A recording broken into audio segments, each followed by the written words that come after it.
Theory paper solution series में आप सभी का हार्दिक स्वागत है। साथियों, आज की क्लास का हमारा पहला प्रश्न है एससीआर का विस्तार क्या है। तो साथियों, एससीआर की फुल फॉर्म है सिलिकॉन कंट्रोल्ड रेक्टिफायर, अर्थात सी हमारा सही आंसर हो जाएगा। एससीआर का विस्तार रूप है सिलिकॉन कंट्रोल्ड रेक्टिफायर। कभी कभी यहाँ से ये भी पूछ लिया जाता है कि एससीआर के अंदर एस का पूरा नाम क्या है या एस से क्या संदर्भित किया जाता है। चलिए बढ़ते हैं हमारे अगले प्रश्न की तरफ। अगला हमारा प्रश्न है श्रेणी क्रम में 9 माइक्रोफैरड और 18 माइक्रोफैरड धारिता के दो संधारित्रों की कुल धारिता क्या होगी। साथियों, हमें दिया गया है कि दो कैपेसिटर है और दोनों ही एक दूसरे के श्रेणी क्रम में जुड़े हैं, तो कुल धारिता पूछी है। तो जब बात की जाए श्रेणी क्रम में धारिता की, तो श्रेणी क्रम में धारिता का फुल फॉर्म अर्थात फॉर्मूला है 1/CT बराबर 1/C1 प्लस में 1/C2 प्लस में डॉट डॉट मतलब 1/CN। जितने भी संधारित्र इस तरीके से जोड़े जाते हैं। वहीं बात की जाए समांतर क्रम की, तो समांतर क्रम में कुल धारिता सभी कैपेसिटर के जो धारिता के कुल योग के बराबर होती है C2 प्लस में CN तक, मतलब टोटल का जोड़ किया जाता है। यहाँ पे दोनों एक दूसरे से श्रेणी क्रम में जुड़े हैं, तो 1/CT बराबर 1/9 प्लस में 1/18। यहाँ पे दोनों का लघुत्तम कितना आ जाएगा, 18 आ जाएगा।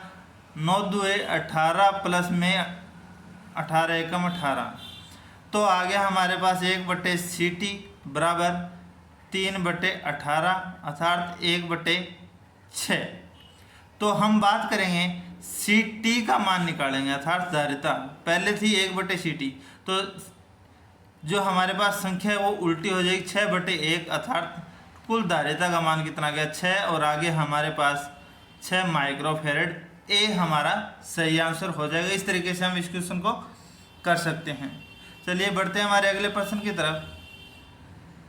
अगला हमारा प्रश्न है चुंबकीय बलों द्वारा लैमिनेशन सेट के कंपन से उत्पन्न शोर को क्या कहते हैं। साथियों, जब किसी मोटर को स्टार्ट किया जाता है या किसी जनरेटर को या अल्टरनेटर को, तो उसमें जो चुंबकीय बल लगता है उनके द्वारा जो लैमिनेशन सेट के अंदर एक शोर उत्पन्न होता है, उस शोर को क्या कहते हैं, हमिंग।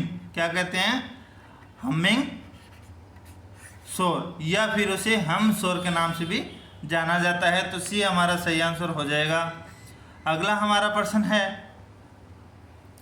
एक फेज प्रेरण मोटर का प्रारंभिक संधारित्र कैसा होता है। सिंगल फेज इंडक्शन मोटर के अंदर प्रारंभिक संधारित्र जो स्टार्टिंग कैपेसिटर लगाया जाता है वह इलेक्ट्रोलाइटिक कैपेसिटर के प्रकार का होता है। तो ए हमारा सही आंसर हो जाएगा। चलिए बढ़ते हैं हमारे अगले प्रश्न की तरफ।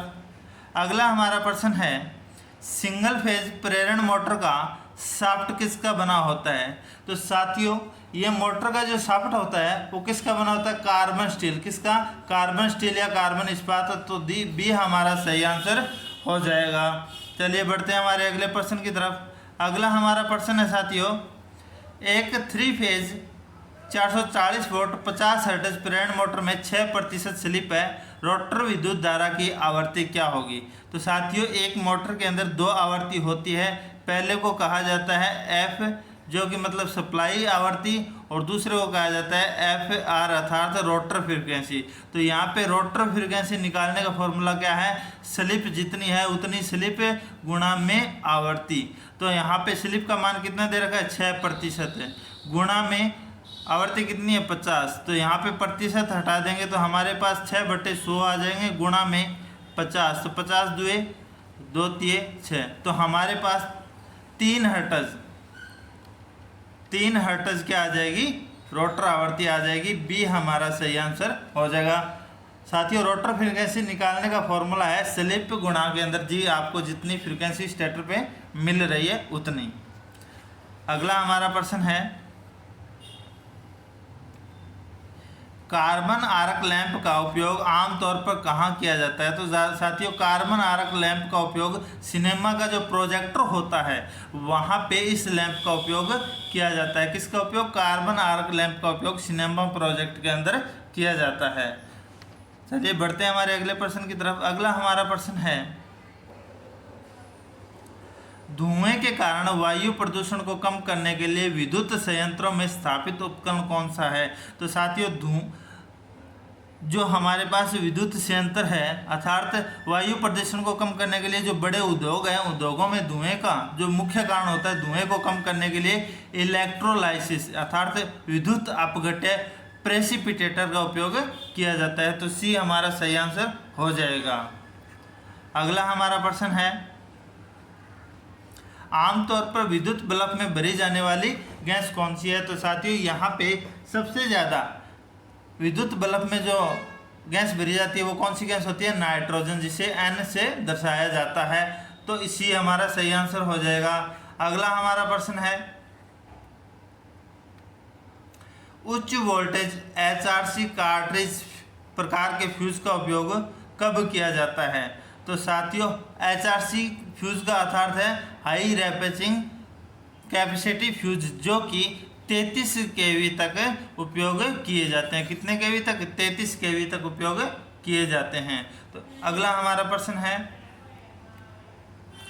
एल्यूमिनियम चालक पर सोल्डरिंग के रूप में लक्स को प्रयुक्त करने के लिए निम्नलिखित में से कौन से टूल का उपयोग किया जाता है?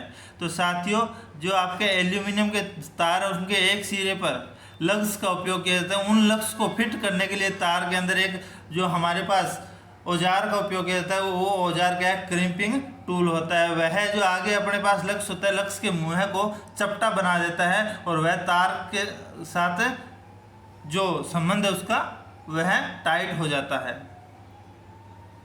अगला हमारा प्रश्न है, तांबे के तार का भू प्रतिरोध कितना होता है? तो तांबे के तार का भू प्रतिरोध कितना होता है साथियों? 1 ओम होता है, क्योंकि सबसे अच्छा चालक कौन सा है? तांबा, और इसका प्रतिरोध भी क्या होता है? कम होता है। अगला हमारा प्रश्न है, कोबाल्ट एक किस प्रकार के पदार्थ का उदाहरण है? तो मैं आपको बता देता हूँ, कोबाल्ट लोहे चुंबकीय अर्थात फेरोमैग्नेटिक एक पदार्थ है। फेरोमैग्नेट का या लोहा चुंबकीय का अर्थ है जिसे चुंबकीय क्षेत्र में रखे जाने पर वह भी चुंबक की तरह व्यवहार करने लग जाए और कुछ न कुछ चुंबकीय गुण को अपना लेता है, फेरोमैग्नेटिक पदार्थ कहलाता है, और कोबाल्ट इसका एक उदाहरण है। चलिए बढ़ते हैं हमारे अगले प्रश्न की तरफ। अगला हमारा प्रश्न है, छोटी वाइंडिंग की जांच के लिए उपयोग किए जाने वाली सबसे आम विधि का परीक्षण कौन सा है? तो मैं आपको बता देता हूँ साथियों कि हमारे पास जो छोटी वाइंडिंग होती है अर्थात छोटे मोटर, उसके अंदर वाइंडिंग को टेस्ट करने के लिए कि कौन से टेस्ट का उपयोग किया जाता है? ड्रॉप टेस्ट का। कौन सा? ड्रॉप टेस्ट का उपयोग किया जाता है। तो हमारे इसका सही आंसर कौन सा है? Option B. चलिए बढ़ते हैं हमारे अगले प्रश्न की तरफ, और आज की क्लास का हमारा अंतिम प्रश्न है, डीसी शंट मोटर का उपयोग आमतौर पर कहाँ किया जाता है? तो मैं आपको बता देता हूँ, डीसी शंट मोटर का उपयोग कहाँ किया जाता है? वायु स्फीडक में किया जाता है। एयर होस्टेस मतलब वायु स्फीडक में, वहाँ पे इसका उपयोग किया जाता है। तो ये हमारा सही आंसर हो जाएगा।